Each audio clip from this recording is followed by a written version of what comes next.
Bonjour à tous et bienvenue dans ce nouvel épisode de Vague à l'âme. L'épisode du jour est consacré à l'amour inconditionnel. Dans cet épisode, on ne va pas parler d'amour au sens affection, mais plutôt de l'amour inconditionnel, l'amour sans condition. Un sujet qui peut être d'ailleurs abordé de plusieurs manières différentes en fonction de la dimension de conscience dans laquelle on se situe. Une petite précision quand même en introduction de ce qui va être partagé ce soir ou ce matin en fonction de l'heure à laquelle vous écoutez ce podcast. Pour rappel, ce qui est partagé ici et dans chaque épisode n'est pas une vérité, mais plutôt un angle de vue en fonction de mon expérience et de la dimension de conscience dans laquelle je me situe à cet instant. Et donc l'idée ici, c'est de s'autoriser l'espace d'un instant à penser autrement, de s'autoriser à penser qu'il est possible d'aborder tel ou tel sujet sous un autre angle. Alors ici, avant de rentrer dans le vif du sujet, j'aimerais commencer cet épisode en exposant ici l'idée que l'on a tous de l'amour dans notre société. Ou du moins dans la société dans laquelle j'ai grandi. Ici en Europe, par exemple, on a tendance à dire en société « j'aimerais trouver la bonne personne ». Je dois trouver la bonne personne. J'aimerais dans cette relation dans laquelle je me sens réellement aimée pour ce que je suis. Cet amour que l'on s'imagine dans une relation d'amour au sens affection est bien souvent un amour qui est conditionné. Conditionné parce que tout au long de la relation, ou du moins au début de la relation, très souvent, on essaye de façonner l'autre à notre image en fonction de nos attentes, en fonction de nos peurs. Et à partir du moment où l'autre ne colle plus à l'image que l'on s'était créée, que l'on s'était façonnée, eh bien le problème ici, c'est qu'avec tout ça, on décide de ne plus aimer l'autre pour ce qu'il ou elle propose comme fréquence à cet instant.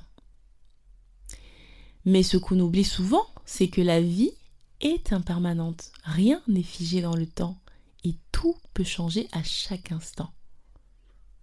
Et donc, parce que tout change, il est alors possible que je sois confrontée à plusieurs types de mélodies, plusieurs types de fréquences dans ma relation. D'ailleurs, quand ça arrive, on dit souvent « je ne suis plus sur la même longueur d'onde que la personne ». Donc finalement, dans tout ça, notre réaction ici, c'est-à-dire l'action qui va émaner d'une émotion, d'une sensation, peut-être la sensation que l'autre ne nous correspond pas finalement après coup, c'est celle de ne plus aimer l'être que l'on a choisi d'aimer parce que cet être ne vibre plus sur la fréquence qu'il émanait au départ. Finalement, l'attention qui est portée ici, elle est tournée vers l'extérieur. Elle est tournée vers quelque chose d'extérieur que notre imagination a construit en fonction de notre prisme. Et si ici on regardait le problème d'un autre angle de vue? J'aimerais attirer votre attention sur ce qui se passe à l'intérieur de nous. Ici, on va imaginer que sur cette terre, chaque être vibre à une certaine fréquence et dispose de sa propre mélodie. Dans cette histoire, par exemple, deux êtres se rencontrent. Un être d'une part qui vibre sur une fréquence, sur une certaine fréquence, rencontre un autre être qui vibre sur la même fréquence. Et donc, parce que ces deux êtres vibrent sur cette même fréquence, à ce moment-là, à cet instant-là, tout est naturel, tout est fluide entre eux. Mais aujourd'hui, alors que ma fréquence est sur une autre mélodie, probablement à cause des événements de la vie, ça va créer en fait une dissonance avec la fréquence de l'autre. On a donc ici des mélodies qui changent, des points de vue qui évoluent, tout simplement avec l'impermanence de la vie. Alors ici, au lieu de s'arrêter à ce que l'on pourrait voir à l'extérieur, qui est, on ne se correspond plus, on n'a pas de valeur commune, ou voilà, ce genre de choses qu'on peut mettre en avant. Si on se laissait imaginer qu'au lieu de rejeter l'autre pour ce qu'il est à cet instant, il est possible de choisir de s'accorder à la mélodie de l'autre. Choisir de s'accorder à une mélodie, c'est ne pas se laisser déstabiliser par les expériences de la vie. À savoir qu'il va être plus facile de s'accorder à certaines mélodies, car celle-ci se rapproche de la nôtre, mais il est aussi possible de se retrouver face à une mélodie avec laquelle on a du mal à s'accorder. Et donc là, pour le coup, ça demande un peu plus de travail pour ajuster notre instrument. Et bien dans ces cas-là, on se retrouve souvent alors désaccordé, on est déstabilisé, tout devient flou, on perd notre énergie, et à ce moment-là, des réflexes de survie se déclenchent. Des réflexes de survie qui sont d'ailleurs des phénomènes biologiques automatiques qui se traduisent généralement par des mécanismes classiques, bien sûr, qui sont l'attaque, la fuite ou encore la sidération. Donc une fois qu'on a ces réflexes de survie qui se déclenchent, on va alors plonger dans une belle histoire pour le bien de notre survie. Une belle histoire qu'on s'est déjà tous racontée. Ici, on peut prendre comme exemple, par exemple, dans notre histoire, une personne qui va se dire en fait, si ça n'a pas marché avec telle ou telle personne, c'est qu'en fait, cette personne ne me mérite pas. Ou encore, cette personne, elle est toxique. Cette personne m'a fait du mal. Cette personne est méchante avec moi. Bref, on va mettre une étiquette sur la personne. On va se raconter une histoire qui, à force de se la répéter et de l'entretenir, va devenir réelle. Car tout ce en quoi je crois, tout ce que je vibre, je l'attire. Et si alors on se laissait imaginer que chaque être ici, sur cette terre, est à sa juste place et vibre sur telle fréquence, à tel instant, dans cette grande partition universelle qu'est la vie. Et qu'au final, accueillir la partition de l'autre me permet simplement d'incarner ce que je dois réellement incarner à cet instant. En d'autres termes, l'expérience qui se présente à moi à cet instant est la plus juste pour moi, afin de me révéler à moi-même progressivement, afin de laisser émerger en moi ce qui doit s'exprimer à cet instant, simplement en tournant le regard à l'intérieur de moi à chaque instant. Donc dans cette histoire, le problème n'est pas la personne qui est malhonnête ou méchante avec nous, mais simplement le fait qu'on n'ait pas réussi à s'accorder à la fréquence qui est proposée, car celle-ci était peut-être trop dissonante avec la nôtre à cet instant. Prenons quand même quelques instants ici pour définir ce qu'est l'amour inconditionnel. L'exemple le plus concret que l'on pourrait prendre ici, pour illustrer le propos, serait l'amour d'une mère pour son enfant. Une maman qui aime son enfant, elle l'aime, quel que soit comment il est, ce qu'il fait, où il est, elle l'aime sans condition. Mais si l'on revient quelques instants à cette image que nous avons de l'amour, cette image dans laquelle finalement on attend quelque chose, on espère que la personne en face de nous se comporte de telle ou telle manière, on espère que la situation que nous traversons actuellement soit comme tel, comme nous l'avons imaginé. Là, on constate alors que le regard que nous portons à cet amour se trouve à l'extérieur. Mais l'amour inconditionnel dans son essence, c'est quelque chose qui est déjà en nous et qui est mis en lumière au moment où l'on devient parent. C'est tout simplement quelque chose qui est déjà en chacun de nous. Alors pourquoi allons donc nous chercher à l'extérieur ce qui se trouve déjà à l'intérieur de nous?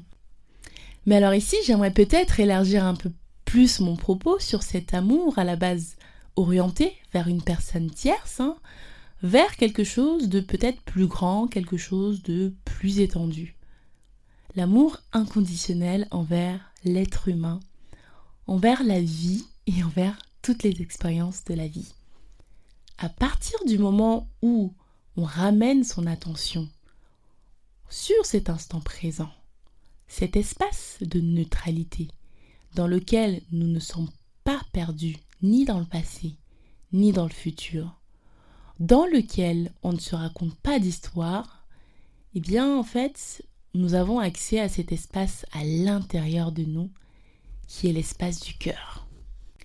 Être connecté à cet instant présent, c'est être connecté à l'amour tout le temps. Par exemple, quand vous regardez un coucher de soleil, vous imaginez la sensation que vous avez face à cette beauté de la nature qui se présente à vous? Eh bien, c'est tout simplement ça l'amour. On est simplement dans cet instant en train d'accueillir ce qui s'offre à nous en laissant l'émotion qui se manifeste dans l'instant s'exprimer. Eh bien, si c'est la joie qui s'exprime face à ce coucher de soleil, alors on est juste heureux d'être là. Si c'est la tristesse qui s'exprime, alors on laisse des larmes couler sur ses joues. Et si c'est la paix qui s'exprime, eh bien, on va laisser vibrer cet état de béatitude en nous. Eh bien voilà, ici pendant quelques instants, dans cette posture d'instant présent, on laissait la place à cet amour qui est déjà présent en nous, de nous faire grandir ou simplement de nous permettre d'être en paix, quelle que soit la situation que l'on traverse. De garder la foi que tout finit toujours par passer, quel que soit le déluge qui se produit à l'extérieur. Eh bien, en étant dans cet espace de neutralité, j'apprends à accorder ma fréquence à la mélodie qui est proposée. Et du coup, parce que ma fréquence est accordée, j'ai assez d'énergie pour agir face à la situation, face à l'expérience, et non plus réagir à cause de la sensation, à cause de l'émotion ressentie. Et cette action qui émane de cet espace de neutralité sera alors l'action la plus juste pour cette expérience. Et si dans cette frénésie de la vie, chaque chose, chaque personne, chaque situation était à sa juste place. Autrement dit, à cet instant présent, la personne avec laquelle je suis, c'est la personne la plus juste pour moi. La situation que je traverse actuellement, c'est la situation la plus juste pour moi à cet instant de ma vie pour que je me dévoile encore plus. La vie étant impermanente, à chaque instant, il se produit un changement de fréquence.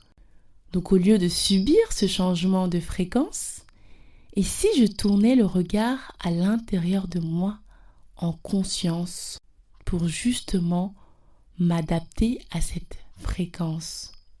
Et si on s'autorisait pendant quelques instants à avoir un autre regard sur l'amour de la vie? Cet amour inconditionnel qui est libre, qui est non recherché, qui existe tel qu'il est. Cet amour inconditionnel qui est silencieux, qui n'a pas besoin de se démontrer. Cet amour inconditionnel qui nous révèle dans chaque expérience douloureuse ou heureuse. cet amour inconditionnel qui se suffit à lui-même et qui rend chaque être finalement plus léger. Et si c'était ça l'amour de la vie, appréhender chaque expérience vécue avec cet angle de vue, évidemment n'enlève en rien l'expérience vécue, mais permet tout simplement d'alléger l'expérience.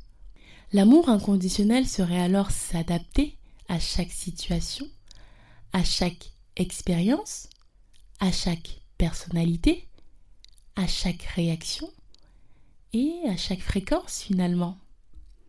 L'amour inconditionnel serait peut-être alors de se laisser la possibilité, parce que nous sommes connectés à cet instant présent, à cet espace de neutralité, de choisir et non plus de subir, de choisir de rentrer en résonance avec la partition qui est proposée. Autrement dit, apprendre à s'accorder, c'est garder cette paix à l'intérieur de soi, malgré l'agitation qui se produit à l'extérieur. Alors, je vous souhaite ici d'aimer la vie sans condition. Puissent tous les êtres être en paix et vivre dans l'amour. Je vous dis à très vite et je vous embrasse.